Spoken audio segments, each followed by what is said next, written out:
Good afternoon, everyone. Flash frozen foxes in Europe. Hydroelectric dam goes down to extremely rare ice blockage. Strongest ever seen pink auroras roaring through the power lines.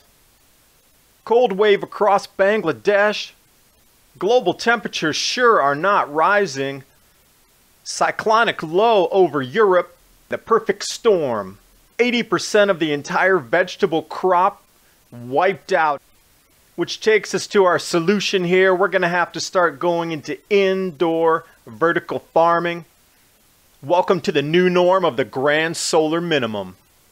And while you're watching the video, please remember to press that subscribe button for Adapt 2030.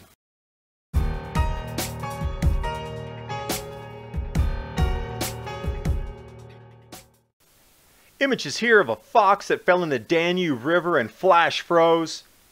You can see how the river froze at two different depths there with the blocks. Extremely rare ice blockage in the Yukon, causing a hydro dam to go down, power outages. And new vocabulary for the day, fragile ice. This is what they call it when you get this kind of slushy ice to a hydroelectric plant and clogs up the turbines in an extremely rare event that hasn't happened in over 25 years, according to Yukon Energy. And Star Wars blaster fire sounds coming as intense pink and green auroral activity roars down power lines across northern Europe. This was just 2 weeks ago. People were hearing swooshing sounds and lifetime auroral photographers saying it was the most intense pink display they'd ever seen, with even some white aurora in there.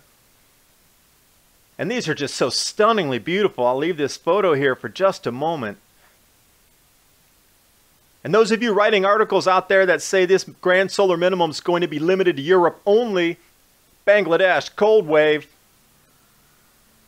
So cold that 50,000 blankets needed to be distributed, as well as elderly people suffering, inundating hospitals. They're just not used to this type of cold weather. And a look at global temperatures, not rising like the IPCC had forecast. And let's do a quick history lesson. 12,000 years of temperature data. Notice all the ups and downs. That's called natural variation. Has nothing to do with man-influenced CO2 levels in the atmosphere. And update Europe, that cyclonic low called bombogenesis, pulling 120 mile-per-hour winds with a blizzard all the way across from Spain, where they received record snows in places like Valencia, where it doesn't even snow. And massive waves. You know how tall lighthouses are on the coast. This is the type of power generated from those storms smashing against the breakwalls, which has led to the unusual phenomenon that Britain is now out of spinach, because most of the spinach production comes out of Spain. But they've had so much rainfall that even suppliers like Tesco are out of fresh spinach. They can't even find it across Europe. They're going to have to import from the United States. The flooding continues. The record cold temperatures are now starting to freeze what was wet. And now they call it the European Vegetable Perfect Storm. It's actually coming to importing lettuce and these types of leafy vegetables from the United States. And those of you telling me a grand solar minimum will not affect our agriculture, that we can import from other parts of the world, if we're already starting importing spinach this early because it's a total loss across the EU during their winter production, we really need to start thinking our agriculture practices right now. This includes Italy and Spain. Anything coming out of there, from the broccolis to the peppers to the cucumbers to the spinach to the lettuce, all gone. They're looking at minimum 80% losses, and it just keeps coming. A quick review over here at the latest news on SOT.net. Italy now sending the army in to assist people trapped by snow. They had 9 feet of snow with 120 mile-per-hour winds over the last 2 weeks.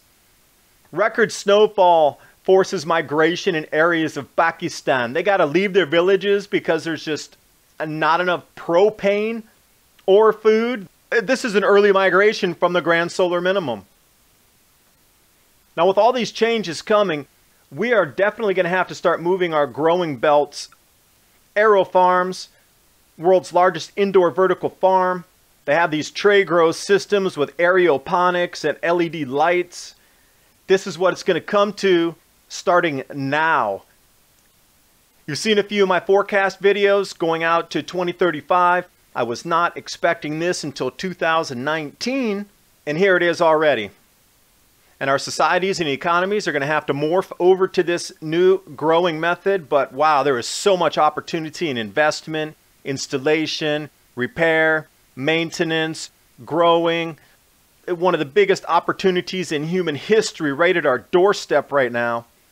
I hope you see the same thing I do. Thanks for watching. Hope you got something out of the video. And with all these changes in our agriculture, please jump over to Trade Genius. They are trading on the grand solar minimum changes in our weather and crop yields. Bob will be happy to explain how they see the future and how their signals trading service works.